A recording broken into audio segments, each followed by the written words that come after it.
Hey Andy, this is your friend Clayton from the greater Washington, D.C. area. Happy 60th birthday. When Kate told me about this project, I thought it was ambitious but very creative, and happy to be able to send a video to wish you all the best today. I did reflect a little bit on how we met. I thought of you at the time when we were working together kind of as Edward Woodward's character in the late 80s series The Equalizer, early 90s. When we had a problem, we called Andy. He came over and fixed it.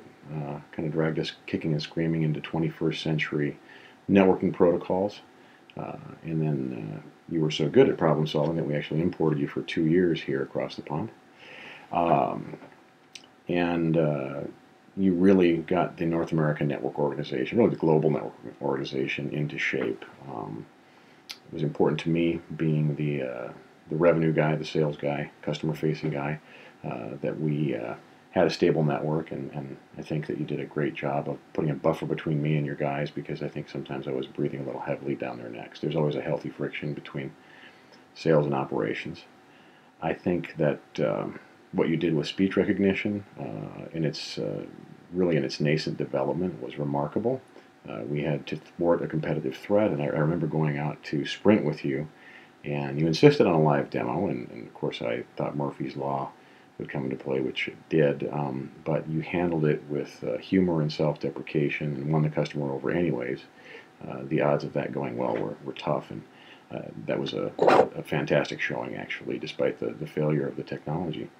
And another good memory would be when we were golfing at the Northampton Country Club, and I think that you bore witness to me nearly assassinating our chief marketing officer with a stray line drive fairway wood shot. I guess I wage golf rather than play it, but you're always a good sport, and it was a pleasure working with you.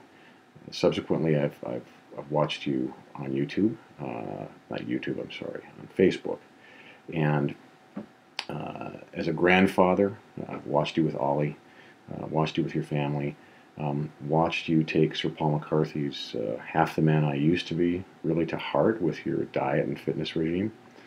You were an inspiration for my getting Fitbits for my parents 90 days before they decided to scale Machu Picchu. And so I attribute their successful ascent to your sharing your Fitbit story with me. So listen, I hope that we're able to see one another sometime in the near future on one side of the pond or the other. Come visit your poor cousins over here. And Andy, have a great 60th birthday surrounded by friends and family. It's a pleasure to wish you one. Thanks. Bye. Kate should have known better than to give a politician a chance to step in front of a microphone and a video camera.